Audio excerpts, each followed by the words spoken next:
अजान हो रही होती थी, उनकी सिगरेट चल रही होती थी। अजान हो रही होती, उनके पान में से नहीं निकलती। अचानक उनकी तबीयत खराब हुई।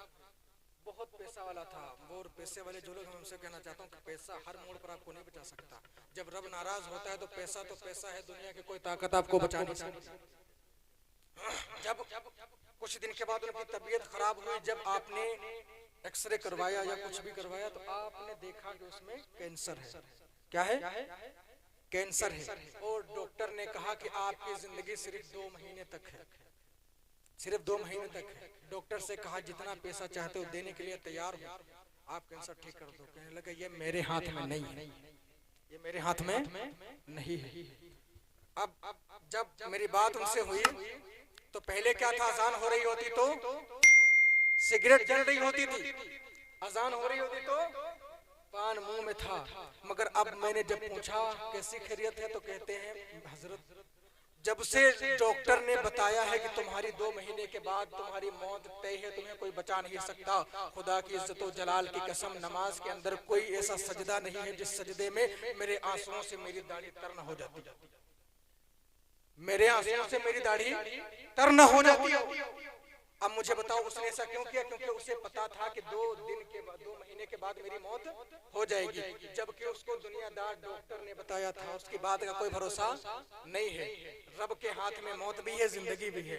डॉक्टर ने बताया कि तेरी जिंदगी सिर्फ 2 महीने तक है। वो अपने सजदे में जा करके क्या करते हैं, अपने आंखों से आंसुओं की बरसात जारी कर देते हैं और रब से कहते हैं कि मालिको मौला इतनी उम्र गुजर गई, मालिको मौला तेरी जगह से, तेरी बारगाह से दूर था, आज मालिको मौला आया हूँ तो मुझे महरूम न करना, मेरे मालिको मौला मुझे माफ फरमा देना मौत से पहले, क्योंकि मुझे अपनी मौत अब इतने करीब दिखने लग गई है कि मुझे लगता है कि अब 2 महीने तो क्या 2 दिन गुजारना बड़ी मुश्किल है।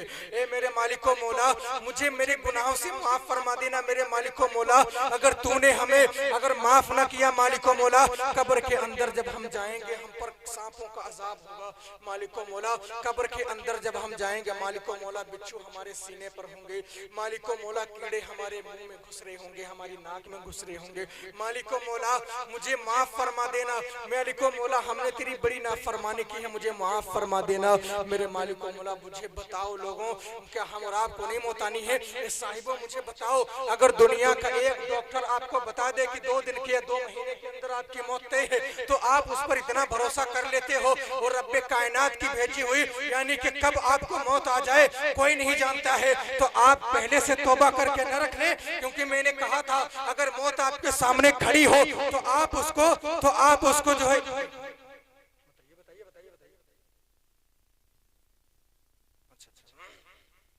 वो कहते हैं। मैंने कहा कि नमाज के ताल्लुक से ये जो है मैं बातें आपको बताऊं, नमाज क्या है, उसने नमाज के अंदर अपने आंसुओं को बहाया, अपने अंदर बहाया।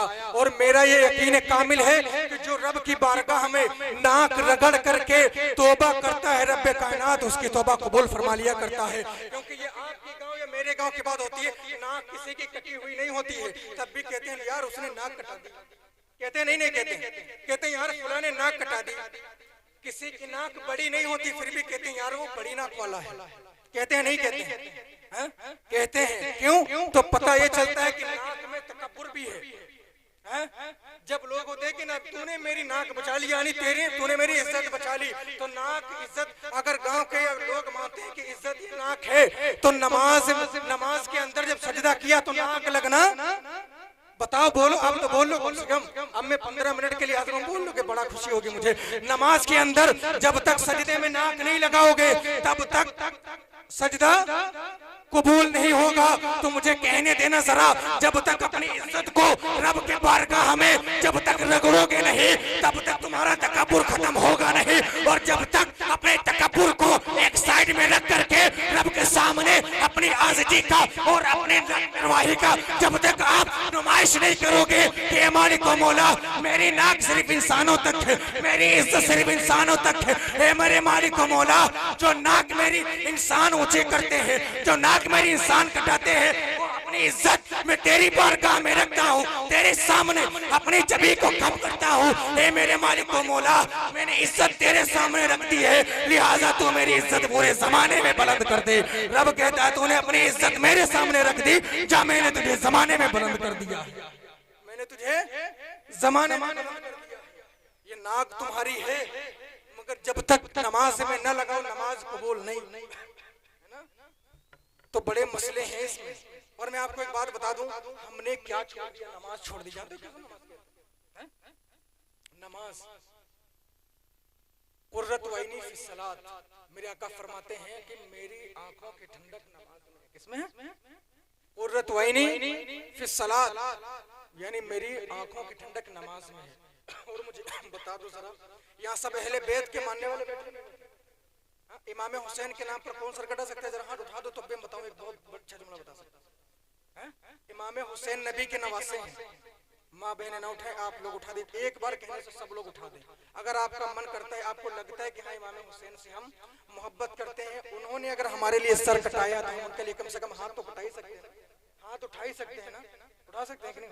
अब हाथ नीचे कर लीजिए आप लोग, आप हम लोग बहुत अच्छे हैं, अब आप अपने हाथ नीचे कर लीजिए। मुझे बताइए जरा, इमाम हुसैन को जब शहीद किया था करबला में, वो कौन सा पोजीशन था उनका? आप खड़े थे, बैठे थे, रुकू में थे या लेटे हुए थे? कौन सा पोजीशन? एक ऑप्शन मैंने छोड़ दिया, कौन सा? जोर से बोले सब लोग, बोले कौन सा? सजदा। आपने पैगाम समझा क्या दे रहे थे इमाम हुसैन? क्या पैगाम समझा? इमाम हुसैन के जैसा नमाजी पूरी क़यामत तक नहीं होगा। और आज जो हम और आपका सजदा बचा हुआ है वो इमाम हुसैन ही का सजदे की बदौलत, क्योंकि इमाम हुसैन ने सजदा किया तो था, मगर सर अभी भी नहीं उठाया, सर आज भी नहीं उठाया। उस वक्त कह रहे थे ए मेरे गुलामों देखो, अगर मेरा सर कट भी तो गया है, और देखो मैंने किस पोजीशन में रब के हुजूर मैंने सजदा करते हुए सर को दिया। अगर वो रब के हुजूर अपने सर को दे सकते हैं सजदे की हालत में, क्या हम रब की बारगाह में अपने सर को झुका भी नहीं सकते? रब को झुका भी नहीं सकते?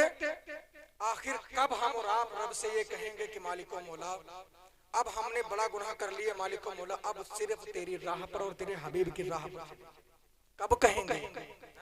ये कब्रिस्तान आपके पास में है, मुझे बताओ तो सही, आप में से ऐसे कितने लोग होंगे जिन्होंने अपने कंधे पर बिठा करके अपने वालिद को या अपने वालिदैन को या फिर जो है अपने बच्चे को ले जा करके इसमें रखा होगा, तब भी हमारी आंखें नहीं खुली, हमारी आंखें नहीं खुली। क्यों नहीं खुली भाई? क्योंकि हमको तो सुना आज गया कल चल। मेरे भाइयों, मेरी माँ बहनों, एक नंबर हमारा भी आने वाला है। मेरे आका फरमाते हैं कि जब कब्र के अंदर जाता है ना, जब कब्र के अंदर मुर्दा जाता है तो इस तरह से परेशान होता है जैसा एक बहती दरिया में आदमी डूब रहा हो, उसको किनारा न नसीब हो रहा हो, इस तरह डूबता है। और कहते हैं जब उसके लिए कोई दुआ करता है तो उसको ऐसा महसूस होता है कि जैसे उसने दरिया को यानी कि कोई किनारा पा लिया, कैसा कि उसने किनारा पा लिया हो। अब मुझे बताओ तो सही, क्या हम और आप रब कायनात की बारगाह में अगर यहाँ दुनिया में रब के आगे सर झुकाते हैं और सर झुका करके क्या कहते हैं? मालिको मौला सुबहान रब्बियल आला, सुबहान रब्बियल आला। हे मालिको मौला, यानी तू पाक भी है और आला भी है। हे मालिको मौला, हमने तुझे पाक भी कहा, तुझे आला भी कहा। बिल यकीन मालिको मौला, तुझसे बड़ी जात कोई नहीं है। हे मेरे मालिको मौला, हमने तुझे जब भी सर झुकाया तेरे सामने झुकाया। ए मालिको मौला, अगर हमारी जबी झुकी है तो सिर्फ तेरे आगे झुकी है। ए मेरे मालिको मौला, जब आपसे फरिश्ते आप पे ये सबक जब आपसे सवाल करने आएंगे मन रब का, ए बंदे बता तेरा रब कौन है, तो अब आप बिना झिझक कह सकते हो ए भाई फरिश्तों क्या पूछते हो कि तेरा रब कौन है? मेरे सजदे उठा करके देख लो, जब भी सजदा किया है यही किया है कि सुभान रब्बियल आला। मैंने दुनिया में जिस अल्लाह को, जिस रब को ये कहा है कि मालिको मौला तू ही आला है, तू ही बरतर है, तू ही बाला है। ए मेरे मालिको मौला, हमने तुझे दुनिया में कहा है सुभान रब्बियल आला, तो यहाँ क्यों न कहते रब्बियल अल्लाह, यानी मेरा रब अल्लाह है। ए फरिश्तों, मेरा बिल यकीन रब अल्लाह है। रब इतने में फरमाएगा और जो दो सवाल है हालांकि फैसला उसी पर होना है, मगर आपके ईमान की तस्दीक पहले सवाल में। और कब होगी? जब आप नमाज़ें पढ़ोगे। याद रखना मेरे भाई, मौत किसी को इतना वक्त नहीं देती है, ना ही कब्र से आने का कोई रास्ता है। और ना आपको इतना वक्त मिलेगा कि आप कब्र से या फरिश्तों से अल्लाह से गुजारिश कर लो कि मेरे मालिक को मौला मुझे इतना वक्त दे दे कि मैं दुनिया में जा करके तेरे को सजदे कर लूं, तेरे को सजदे कर लूं। और मैं आप सबसे जो यहाँ पर वालिदैन बैठे हुए और जो नौजवान बैठे हैं, मैं उनसे जरूर कहना चाहूंगा, अगर आपके 4 बेटे हैं फख्र न करना, आपके अगर 4 दोस्त हैं, 4 भाई हैं, कभी फख्र न करना, फख्र उस एक पर करना जो मरने के बाद आपकी कब्र पर इस बात के लिए हाथ उठा सके, मालिक मौला ये मेरा वालिद था, इसने मुझे बहुत पाला, मालिक मौला मुझे दुनिया की सारी खुशियां दी, मालिक मौला आज ये कब्र के अंदर गया है, मालिक मौला अपने हबीब के सदके में इनकी मग़फ़िरत फरमाना। उस एक पर भरोसा करना। दुनिया में आए तो हो मगर 4 बेटे हैं तो कभी घमंड न करना कि 4 लाठियां मजबूत हो गई। उस एक बेटे पर घमंड करना जो हाफिज़े कुरान हो या के आलिमे दीन हो, जो आपके विसाल के बाद आपकी कब्र पर आंसू बहा करके हाथ उठा करके कहे ए मेरे मालिक को मौला ये मेरा भाई था या ये मेरा दोस्त था, इसने दुनिया में मेरा साथ नहीं छोड़ा, हर मुसीबत में मेरे साथ खड़ा हुआ था, लिहाजा मालिक को मौला आज ये कब्र के अंदर गया है, जिस तरह इसने मुझे दुनिया में न छोड़ा, मैं तेरे हबीब का वास्ता देकर तुझसे ये इल्तिजा करता हूँ, इसको अपने हबीब के सदके में मग़फ़िरत फरमा देना, इसके शफ़ाअत हबीब सल्लल्लाहु अलैहि वसल्लम में कुबरा अता फरमा देना। बताओ तो सही, अगर जिनका कोई परेशान हाल पूछने वाला नहीं होता है तो उनको बताओ जो उनके माँ 4 बेटे तो हैं मगर कभी बाप की कब्र पर भी नहीं जाते, कभी माँ की कब्र पर भी नहीं जाते, कभी दोस्त की कब्र पर भी नहीं जाते। एक उस दोस्त पर या उस भाई पर या उस बच्चे पर खुशियां मनाना, अपने दिल को तसल्ली या तस्कीन करना कि मैंने एक ऐसा बच्चा पैदा किया है, एक ऐसा बच्चा बना दिया है जो मरने के बाद मेरा मग़फ़िरत की दुआ कर सकता है, मेरा दोस्त कोई मग़फ़िरत की दुआ कर सकता है। आप खत्म कर देंगे? चलिए आप नहीं बोल रहे हैं, इसका बात यही है 12:30 बज चुका है। मेरे बोलने में और आपके समझने में जो भी गलतियां हुई हों अल्लाह रब्बुल इज्जत उन्हें माफ फरमाए हबीब के सदके में। और मेरी बात यहाँ से लेकर के जितने भी लोग बैठे, अगर मेरी कोई बात किसी के दिल पर लगी हो तो खुदारा रब्बे कायनात के सदके मुझे माफ फरमाना, और मेरी बात अगर दीन इस्लाम से कोई हटकर हो तो रब्बे कायनात से माफी का तलबगार हूँ, मेरा रब मुझे माफ फरमाए। और मेरी जो नसीहतें हैं जो मैंने आपको की, मैं इस लायक नहीं कि मैं आपको नसीहत कर सकूं, मैं आपसे छोटा हूँ, कुछ लोग यहाँ मेरे बुजुर्गवार बैठे हैं, आपकी दुआएं रही तो इंशाअल्लाह तबारक व तआला इसी तरह से ये सब निज़ाम चलता रहेगा। मगर अपने रब को नाराज मत करना, ना कभी नाराज न करना अपने रब को, क्योंकि हमको एक दिन अपने रब के हुजूर भी जाना है और अपने रसूल को मुंह भी दिखाना है। क्या यही मुंह दिखाएंगे कि दुनिया में नमाजें छोड़ी? क्या यही मुंह लेकर के जाएंगे कि हमने यहाँ पर खड़े होकर के वहां पर खड़े होकर के बदनजरियां की हैं? क्या यही इसी बात का हम मुंह लेकर के जाएंगे? अरे रब के सामने ये मुंह लेकर के जाएंगे, हजारों गुनाह किए हुए, बिला तादाद गुनाह किए हुए हैं, अगर बिना तौबा किए मर गए तो क्या रब के सामने मुंह दिखाने के लायक होगा? एक बात और कह दूं, जब बकरा ईद में हम और आप बकरे की कुर्बानी करते हैं ना, तो अगर उसकी सींग भी टूटी होती है तो कुर्बानी उसकी मानी नहीं जाती है, नहीं होती है।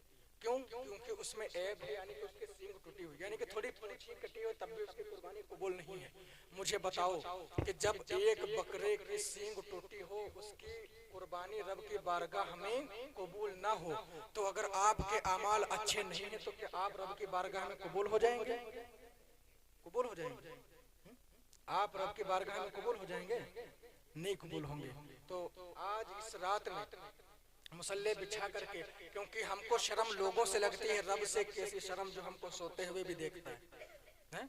हम क्या कर रहे हैं? ऐसे कहते हैं कि मैदान महशर में जब लोगों की मग़फ़िरत अल्लाह फरमाएगा, जन्नत का टिकट देगा ना, तो कुछ लोग ऐसे होंगे जिन्होंने एक भी नेकी नहीं की होगी, रब फरमाएगा कि इसको जन्नत की तरफ लेकर के जाओ, यानी जन्नत लेकर के जाओ। वो बंदा जिसको ले जाया जा रहा होगा जन्नत में, वो कहेगा मालिक मौला मैंने पूरी जिंदगी तो सिर्फ गुनाह ही गुनाह किए, एक भी नेकी नहीं है जिसकी बिना पर मुझे जन्नत दी जाए। मालिक मौला मैं वो अपना नेकी जानना चाहता हूँ कि जिसकी बिना पर मुझे जन्नत भेजा जा रहा है। वो कहेंगे, मेरा रब फरमाएगा कि मेरे बंदे तुझे खबर नहीं है कि तू एक बार सो रहा था, तूने करवट ली और तूने कह दिया अल्हम्दुलिल्लाह सुभान अल्लाह, तूने मुझे पाक और कहा कि मालिक मौला सारी तारीफें तेरे लिए हैं, तूने मुझे पाक कहा था, तुझे कोई खबर नहीं थी कि मैंने क्या कहा, मगर मुझे वो तेरी अदा इतनी पसंद आई है कि मैंने तेरे सारे गुनाहों को माफ फरमा दिया है। रब अगर करने पर आ जाए तो इतनी छोटी सी नेकी पर, कितनी छोटी, रब फरमाता है अगर किसी बंदे को जहन्नम भेजना चाहूं तो कितनी छोटी गुनाह पर जान तो नहीं सकते। अगर किसी के दीवार का प्लास्टर नाखून से खुरच दिया और जो प्लास्टर आपके नाखून में रह गया, उसके खुरचने पर भी रब्बे कायनात आपको जहन्नम दे सकता है। समझ गए? इतनी छोटी चीज पर भी रब पकड़ सकता है। मेरे भाइयों, आप अपनी गुनाहों पर, हम सब में आप एक बार मेरे साथ सब लोग पहले कि मालिको मौला हमसे जाने या अनजाने में जो भी गलतियां हुई हैं, रब्बे कायनात आज इस मुबारक रात के सदके में उन सारे गुनाहों को माफ फरमाए। मालिको मौला तेरे हबीब के सदके में हम सब इनको हाजिर नाजिर समझ करके, मालिक हाजिर समझ करके इन सब को गवाह बना करके मालिको मौला मैं तेरी बारगाह में तौबा करता हूँ मालिको मौला कि तू मुझे माफ फरमा दे और अपने हबीब के सदके में जो यहाँ पर हाजिरीन सामीन सामियात मेरी माँ बहनें खवातीन इस्लाम आई है, अपने हबीब के सदके में उन सबकी मग़फ़िरत फरमा दे। एक बार आमीन बोल दीजिए सब लोग। और आप सब लोग कलमा शरीफ पढ़ लीजिए, ला इलाहा इल्लल्लाह मुहम्मदुर रसूलुल्लाह सल्लल्लाहु तआला अलैहि वसल्लम। अस्सलामु अलैकुम व रहमतुल्लाहि व बरकातहू।